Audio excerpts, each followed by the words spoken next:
Esqueça os chalés entediantes e apartamentos médios. Hoje, vamos levá-lo a um passeio pelo lado mais estranho das acomodações, desde o lugar mais quente do planeta, onde as pessoas realmente vivem. Katski Pilar na Geórgia. Localizado na extremamente remota região ocidental de Ireti, na Geórgia, o Pilar de Kati é um local incomum de se contemplar. Trata-se de um monólito de calcário que se estende por mais de 130 pés acima do solo. Como se isso não fosse incomum o suficiente, há também uma igreja empoleirada bem no topo. O edifício é um dos mais isolados do planeta, ficando a 125 milhas da capital georgiana, sendo extremamente difícil chegar até lá. Então, é justo dizer que esta igreja não tem uma congregação muito próspera e diversificada. Após uma viagem de carro ou ônibus, a última parte da jornada deve ser feita a pé, uma íngreme subida de 20 minutos por uma trilha perigosa até o topo do monólito. A igreja foi construída entre os séculos VI e VIII e é dedicada a um monge do século VII conhecido como Maximus, o Confessor. Além da igreja comum, há uma câmara funerária, 3 celas de eremitas e um importante depósito de vinho. Pode ser difícil acreditar, mas pessoas realmente vivem nessas casas. Monges que vivem abaixo fazem a perigosa subida todos os dias para rezar na igreja. Eles são os únicos autorizados a fazer a ascensão ou apenas homens já foram permitidos e agora apenas monges têm permissão para chegar ao topo. Parece que deve ser realmente monótono lá em cima. Capital do deserto em Mianmar. Naypyidaw é a capital oficial de Mianmar, sendo a terceira maior cidade do país. No entanto, possui muito poucos habitantes, tão poucos que muitos dizem que é na verdade uma cidade fantasma. Esta cidade foi completamente planejada e construída para substituir a antiga capital administrativa de Yangon, assumindo oficialmente esse título em novembro de 2015. A cidade é enorme, muito maior do que parece ser necessário para um país tão pequeno, sendo 4 vezes maior que Londres, mas possui poucos habitantes. Embora o governo afirme que há 1 milhão de pessoas vivendo lá, imagens do local parecem contradizer isso. Existem autoestradas de 20 faixas com veículos solitários as utilizando. As pessoas parecem poder caminhar ao longo dessas vastas estradas sem se preocupar com o tráfego, porque realmente não há. A cidade possui todas as comodidades modernas que você esperaria encontrar em qualquer outra capital, simplesmente não tem as pessoas. Há shoppings, hotéis modernos, parques e museus, mas todo o local é tão pouco povoado que parece como se fosse o cenário de um colapso pós-apocalíptico.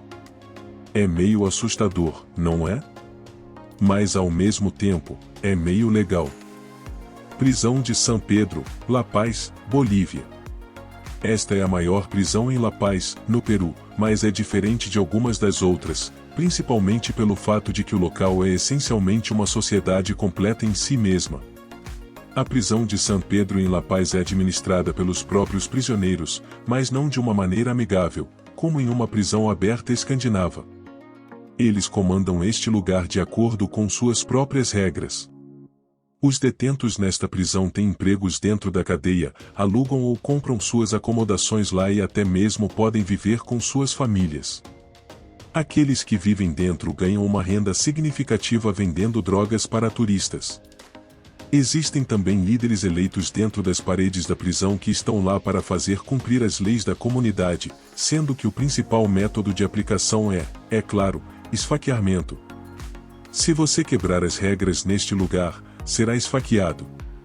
Há cerca de 3.000 detentos, e também um grande número de mulheres e crianças que vivem dentro da prisão ao lado de seus parceiros condenados.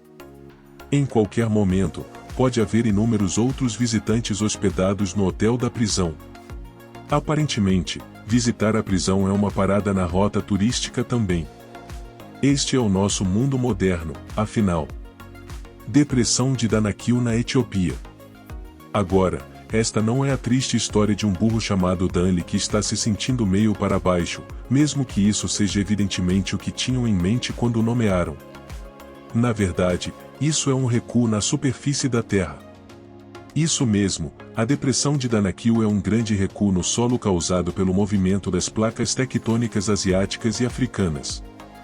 À medida que essas placas se afastam a uma taxa de aproximadamente 1 a 2 centímetros por ano, o espaço entre elas deixa para trás uma espécie de depressão geológica, conhecida como a Depressão de Danakil ou a Depressão de Afar. Ela abrange uma grande área da África, incluindo toda a região de Afar, na Etiópia. Grande parte da parte norte da depressão, na verdade, fica abaixo do nível do mar, contendo algumas das paisagens mais notáveis. É conhecida como o lugar mais quente da Terra, então você pode imaginar o que pode estar acontecendo lá. Abriga vários fenômenos naturais, incluindo todos os tipos de vulcões, lagos de lava perigosos e fontes ácidas coloridas. Todo lugar tem mais em comum com as paisagens dos planetas de Star Trek, sabe, aqueles realmente toscos dos velhos tempos, do que qualquer outro lugar que vimos em nosso planeta extraordinário. Realmente parece um planeta alienígena, não é mesmo? A cidade mais alta do mundo no Peru. Rinonada, e é um dos lugares mais difíceis de se viver na Terra.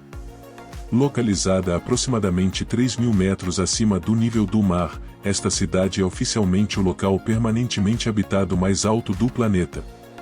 Viver nesse tipo de altitude causa algumas coisas estranhas ao corpo. Problemas médicos geralmente começam para o corpo humano quando atinge uma altitude de 1.490 metros, e Rinonada está localizada a 4.572 metros. Quando a altitude aumenta, a pressão atmosférica diminui, o que reduz a pressão de oxigênio e torna mais difícil para os humanos respirarem. Algumas pessoas são muito facilmente afetadas, mas para outras, não é tão problemático. Embora possa levar muito tempo para se adaptar, as pessoas que nascem em altitudes parecem ter reações diferentes. Estar em altitudes extremas pode levar a doenças graves como mal da altitude e doença pulmonar ou cerebral de alta altitude. Quanto mais o corpo sobe, maior se torna o risco. E como se isso já não tornasse a vida bastante complicada, esta cidade também não tem água corrente ou sistema de esgoto, e cerca de 30.000 pessoas vivem lá em condições extremamente brutais. Então, por que alguém moraria lá? Bem, essa é a velha história de dinheiro, ou para ser mais específico, ouro. Toda a área é uma mina de ouro, mas também está extremamente contaminada com mercúrio, um metal líquido usado para extrair o ouro, mas venenoso para os humanos. Também não há leis, polícia, quase nada em termos de escolaridade e nem mesmo serviço de coleta de lixo. Um total de 68% da população vive na pobreza e, francamente, é um lugar bastante terrível. Se você sobreviver à altitude, provavelmente ficará doente devido ao mercúrio, mas talvez, apenas talvez, você possa ficar rico e encontrar o bilhete dourado para sair de lá. Mas Dar City, Emirados Árabes Unidos. Nem sempre é exatamente o melhor em não utilizar recursos.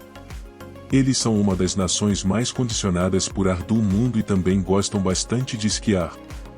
Para um país no meio do deserto, eles têm uma localização de esportes de neve indoor que requer níveis loucos de energia para mantê-la fria o suficiente para esquiar, mas essa é outra história para outro dia. Hoje, estamos olhando para um dos esforços mais eficientes em carbono dos Emirados Árabes Unidos, da cidade de Masdar em Abu Dhabi. Este lugar futurista é projetado para ser ecologicamente correto, embora, para ser honesto, a opção mais ecologicamente correta geralmente não é construir uma cidade completamente nova, mesmo que você gaste todas as moedas para compensar sua própria pegada de carbono. Estão alegando ser a primeira cidade chamada de um zero carbono do mundo, ou seriam, se realmente tivessem concluído o trabalho. Então, talvez ainda contém como a primeira cidade fantasma de zero carbono do mundo, exceto que o que aconteceu foi que planejavam ter carros autônomos, tudo movido a energia solar e um túnel de vento para manter tudo fresco, mas falharam espetacularmente. O governo percebeu que não ia funcionar e não conseguiria alcançar o sonho de zero carbono, então simplesmente abandonaram o projeto, o que, sem dúvida, é ótimo para o meio ambiente no final.